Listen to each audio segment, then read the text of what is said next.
Hello everybody, globalization. Globalization is the single most impactful circumstance to affect this generation than any others. Globalization and technology are going to result in about 30% of less jobs in about 10 years. Think about that. There'll be 30% fewer jobs in 10 years because of the spread of technology and globalization. How do those two interact?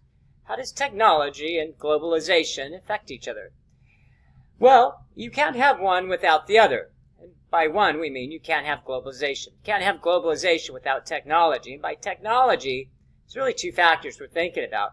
And that is transportation and computerization. Computerization, or computers, is the minds that have taken over the ability to convert outputs, or inputs, into outputs. It's productivity. It's harnessing the value of science and then creating new and innovative different products. And it's replacing much of the work that humans used to do.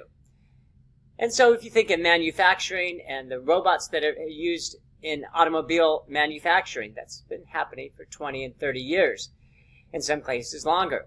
So we don't want to pay people. People are expensive. They get hurt. They wear down, they have to be replaced, certainly a lot more than humans.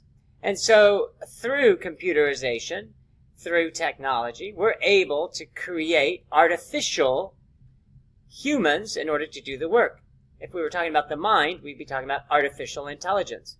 So technology has allowed us to create things in a different manner and to replace the human elements that we used to have to rely upon to make these people. Now, let's talk about globalization. How does globalization work with technology? With globalization, specifically transportation, you have to take a product and move it from place to place. We know that many products today are software. For instance, your automobiles are still made with steel and leather and other aspects. But we're learning to drive them with artificial intelligence, with the computer. It's replacing the ability or the need to have a driver. But you need to be able to, if it's not mind matter, you have to be able to transport something that you make from one country to another.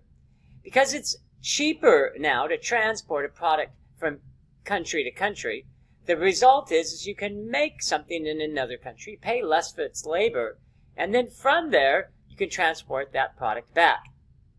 So that's what has been at the root of globalization.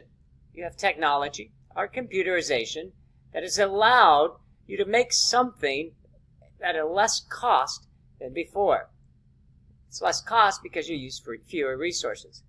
And then the transportation of that product or service is much less as well.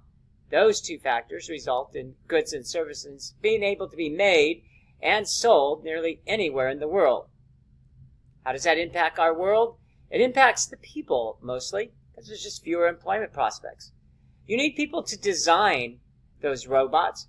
You need people, in some cases, to transport those processes and those products and services, although more of that is being done by artificial intelligence. So if you have those two factors, you certainly don't need the humans to be able to do that. Which brings us to the point of, how are you going to have a job in the future? In essence, there's two factors that are going to determine whether you succeed or fail in the new globalized world. One is, do you work for a customer? And two, do you change anything? Computers still can't change anything. And computers still can't really work with customers. If you can do both, do them well, and do them better than anybody else can, which we call a competitive advantage, you'll survive just about any aspect of a globalized world. Thanks, everybody. Enjoy the day.